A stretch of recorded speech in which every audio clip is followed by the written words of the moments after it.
1.5, we will talk about distributing and combining like terms. And on your Cornell sheet, you have already talked about these things: what the distributive property is, what a term is, what combining like terms is, and a coefficient. So we're going to begin by simplifying, which of course just means to make this as small as possible, simplify it. So when you do distributive property, you need to remember that distributive properties of flow, that still follows the order of operations, which means it has to happen before addition and subtraction. Okay, so this 2 minus 4 cannot happen first. What you're actually doing is taking a negative 4 and distributing it to these two terms on the inside. So you have to be very careful. So the 2 is just going to come down. Negative 4 times 2x is negative 8x. And negative 4 times 3 is negative 12. So a positive times a negative is a negative. Positive times a negative is a negative. And then you are going to combine like terms so that you can simplify this even more. So we have an x here, and then we have two whole numbers here.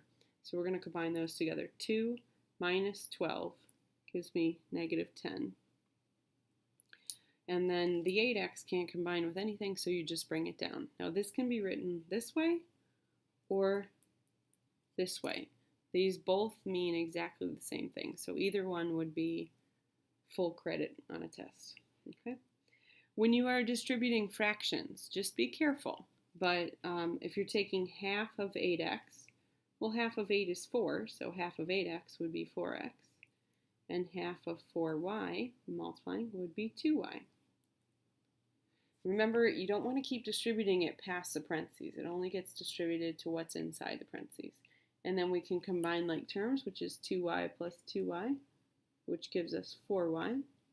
And this guy is a loner, so you just bring him down, 4x.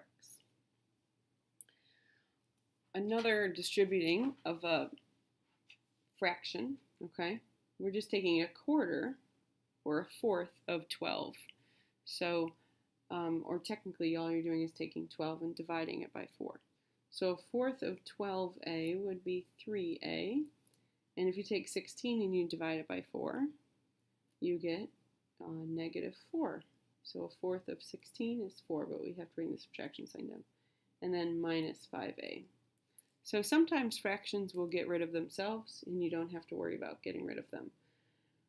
Combining like terms, we've got 3a and negative 5a. Always use the sign directly to the left. So 3a minus 5a would be negative 2a. And then you just bring the loner down, minus 4y. Again, the orders of the final answer here, these can always be switched. Number 4, we're just distributing the 3 here.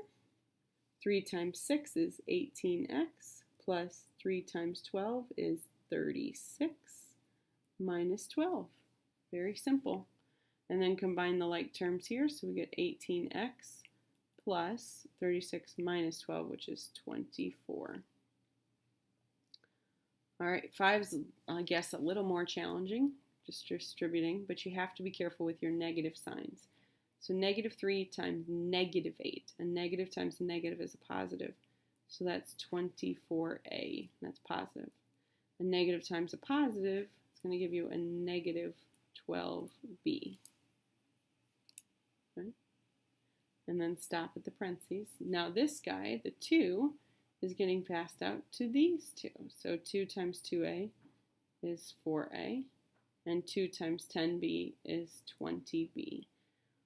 And then we want to look through and see if there are any terms we can combine. 24a and 4a. That's 24 plus 4 is 28a. Negative 12b plus 20b. So we're basically just taking 20 and subtracting 12. So that gives us 8b. And finally, 5x squared minus 6x minus 8x squared plus 12x. Remember that they're only alike if their entire variable parts are alike. So this 5x squared is only alike this 8x squared.